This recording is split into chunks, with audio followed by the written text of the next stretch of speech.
Hi, I'm Dan Marsala, and I'm here to interview for the management position.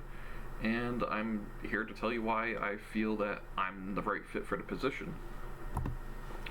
So there's 5 practices of exemplary leadership that I feel are very important, and it's something that really um, every manager should live by these, and it's just principles that honestly make a good manager.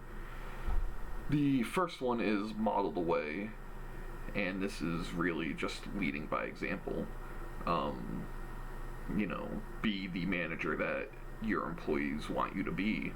Obviously, this isn't being a pushover or anything like that, but it's just, you know, it's just going out there and just setting the example and the way things should be done. It's inspire a shared vision, and this really kind of goes hand in hand with this. It's just getting everybody on board with the vision that the company has for everything, and obviously our is to provide the best patient care possible for our patients and to do it in a safe fashion, and you know to inspire people to get on board with this vision. It's important to encourage them to be part of the vision, to bring out bring up ideas, help get these ideas implemented, those kind of things. The next part is these two kind of go hand in hand. It's challenge process and enable others to act. So by challenging the process, I mean, coming up with ideas to better do the work. Obviously we have policies and that say how to do things, but if there is a way to do it, safer, smarter, and an employee comes up with this idea, it's very important for them to bring it forward. Erlin and Seaman wrote a great article actually about this, and it's about workarounds, and you enable an employee to present their idea because they figure out how to do ABC in a much more efficient and safe way. Then you should encourage them. You shouldn't look at it. A manager shouldn't look at it with bias and say, no, this is how it's supposed to be done, and that's that.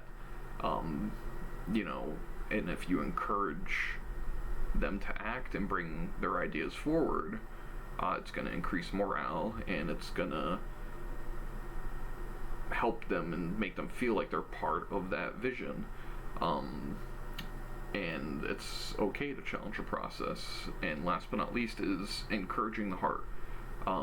It's very, very important to acknowledge good work. And it's important to incentivize good work. If you have a really, really, really busy week where there were sick calls and everybody picked up extra slack and got the job done and stuff like that, then it's okay to, next week bring in lunch for everybody and say, hey, I really appreciate, everybody pulling together and getting the job done last week. So what things that I would look for in a new hire?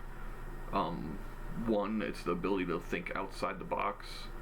2, it's their willingness to be part of the vision, and 3, it's dependability. The ability to think outside the box and be part of the vision. Again, I stressed on this earlier. It just coming up with fresh ideas and better ways to do things and stuff like that.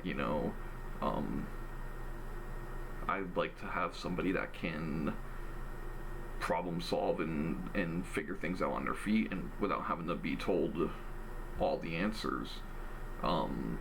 As I mentioned before, the article from Erlin and Seaman, it's something a good manager should do is encourage, this stuff for them to think outside the box, to come up with ideas how to improve a process and actually listen to the ideas. Don't just say yeah, whatever, and brush it off to the side. If they come up with a good idea, then you should, move it up the chains of command to get that, put in place to change policies, things like that. And when I talk about dependability, I'm not meaning, show up every day to work and don't use your sick time. Dependability is when I'm not here, I know that you're gonna do the job the way that I myself would get it done, and to get everything that's supposed to be done.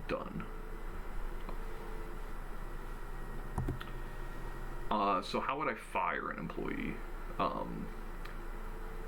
Fewer actually wrote a really good article about this, and there's kind of 5 parts to firing an employee. It's, am I sure this is something that I really want to do? Take a step back, look at it without any bias. Is this a personal thing, or is it, is there actually a reason? Are they unsafely doing their job, or is it just because I don't like the person? So you want to make sure that you are doing it the right way. Is it the right time? Obviously, if there's an issue where they're missing work, find out why they're missing work so much. Do they have a sick family member that they're not telling anybody about? That kind of thing.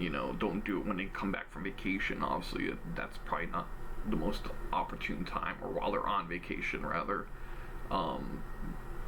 If you're gonna go through with it, make sure you have all the records in order. Make sure that you have, all the paperwork, anything that documents errors, that kind of thing in order, because you have to justify your reason.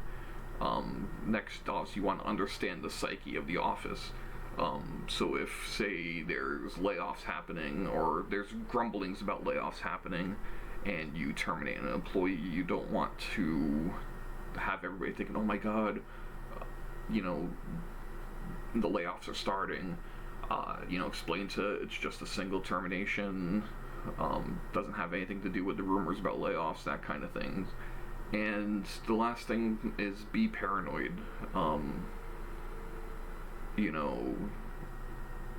It's just make sure that you covered all the bases. Did you collect their ID? Did you collect any keys if they had keys? That kind of thing.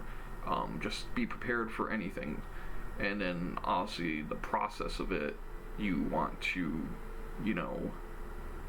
be professional about it. Just let the employee know that, this is the reason.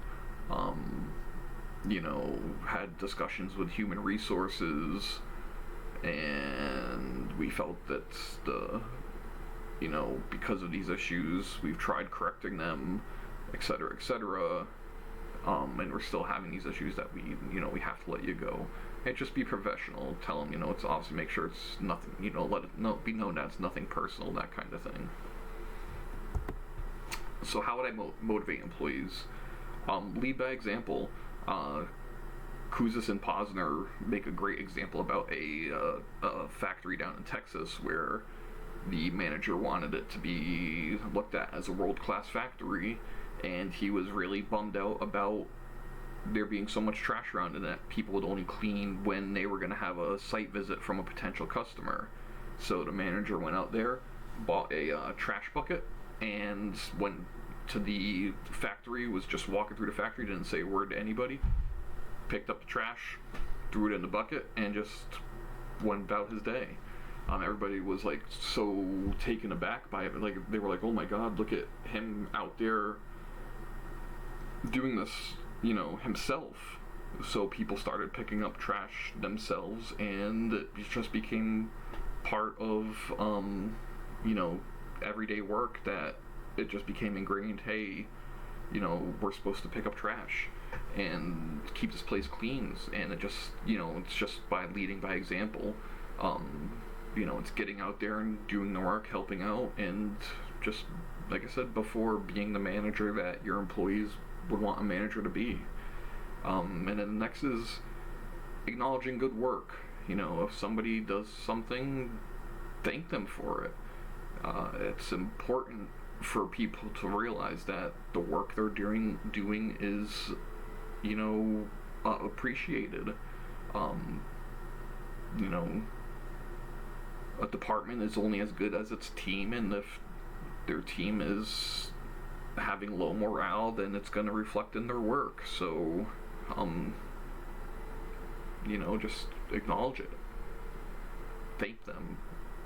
And like I said before, you know, if it's getting lunch because, you know, everybody went above and beyond the week before because of a bad week, then, you know, get them lunch, that kind of stuff. Another part of this is building good relationships with your employees. It's very, very important to have good relationships. McKnight, Ahmad, and Schroeder wrote an article about this, and they said that it's important to have good relationships because when it comes down to, you know, whether it's giving feedback or incentivizing things like, you know, doing that stuff like buying lunch and things like that, if you have a poor relationship with your employees, they will more than likely take things like feedback and stuff like that negatively. If you have a very good, strong working relationship with your employees, and you approach them and talk to them about something or whatever, then they're more likely to take it as, oh, okay, yeah, absolutely, you know, so that's part of motivating your employees. So what are my weaknesses? I guess I would say my biggest weakness would be my lack of experience. I personally feel that I have all the qualities to make a good manager and all the qualities of a good leader, but I think that my biggest weakness is just my actual lack of experience in a managerial role. But I think it's something I could easily overcome, and the only way to overcome a lack of experience is to create experience. But I just wanted to thank you for your time, and if I can provide any other information or anything like that, I'd be more than happy to. Thanks.